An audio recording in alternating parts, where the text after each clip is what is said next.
Alrighty then, so it's time to share one of my personal creations. This is my Autocrafter, or at least one of my two Autocrafters. This one is the Richie Rich version, the other one is the Hovel version. So today we're going to focus on the wealthier version and at least keeping it to the skeleton.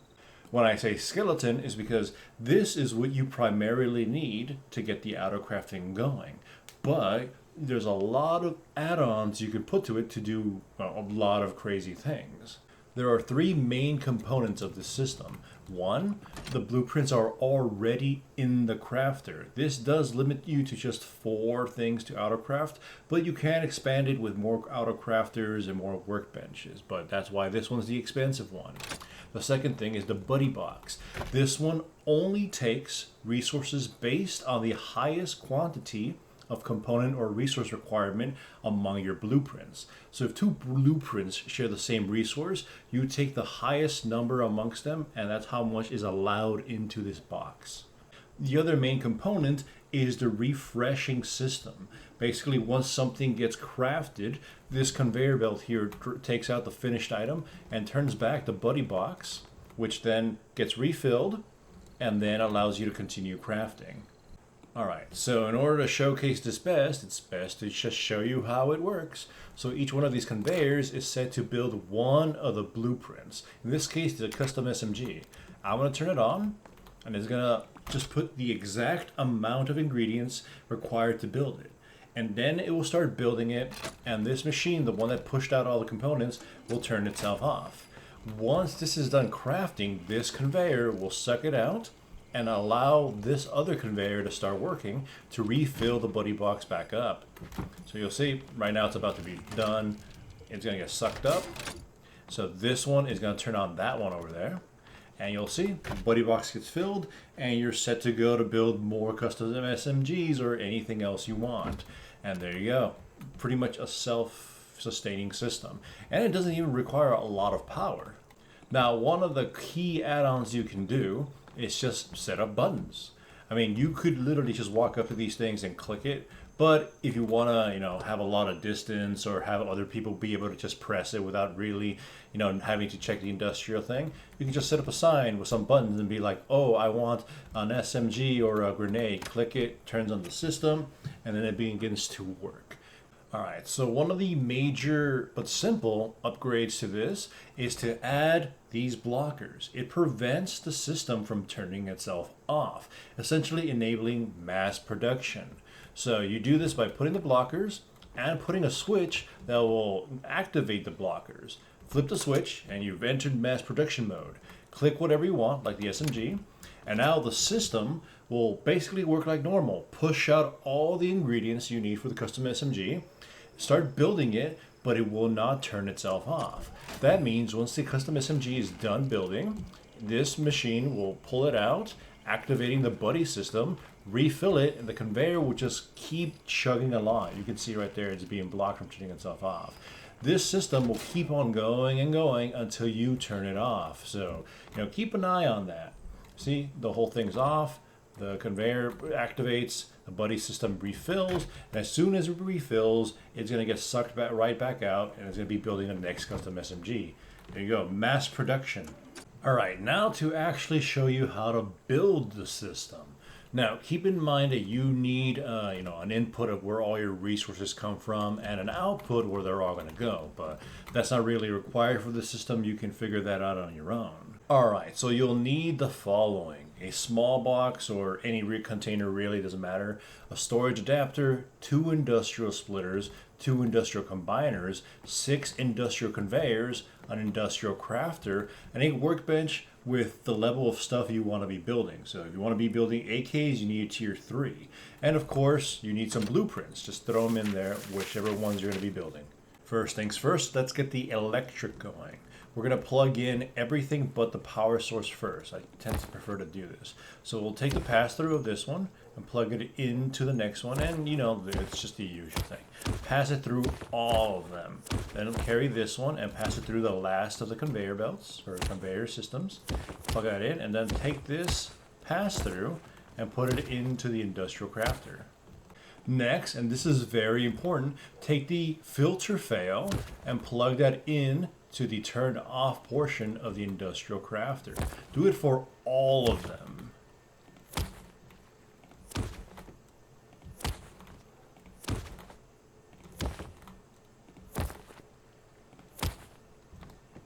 Though this one doesn't require that since this one just gets to stay on.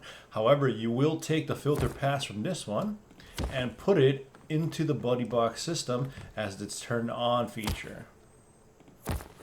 Alright, so now you have everything linked up. You can now connect the power source and watch it basically beam to life. Boom. There you go. This is kind of the core essence of the whole thing. Alright, now comes the piping. So just attach the main, input into the buddy box system and just have it work out immediately. It's not going to interfere with anything else, so turn it on. And now comes, well, at least the quote-unquote complicated part. So from the buddy box, put it into an industrial splitter, and then from that splitter, put it into the other splitter, and now just put one industrial out into, well, one conveyor each. There, super difficult, right? There you go. And then from these, the outputs, just put them in a combiner and just combine them into one working line. Again, super easy. That's the best thing about this system. It's basically a no-brainer. Of course, you can make it cleaner than I am with this one, and you can obviously color code it, which would really help you out, and I mean it. So then you take, the industrial crafter through, plug it into the last output, or a last conveyor system, and you put this one into, into your output box. There you go, bingo bango. Now the last key thing is to go to each one of the conveyor systems and put the ingredients for a specific blueprint each. Like for this one, custom SMG, put the maximum amount that you need of X ingredient. 8 high quality, metal spring, 1 SMG body, that's all you need to make a custom SMG. But this is the other important part. Put it as require all, meaning it needs this exact amount to be in the buddy box or it will not work at all. This is to prevent jamming. So there you go. Do that for all of the other ones. On the buddy system, like I said, put the maximum amount of each component or resources required amongst all of the belts. So do that. And then the last one just takes out the finished ingredient. Bingo bango, you got the system up and running. It should basically work now.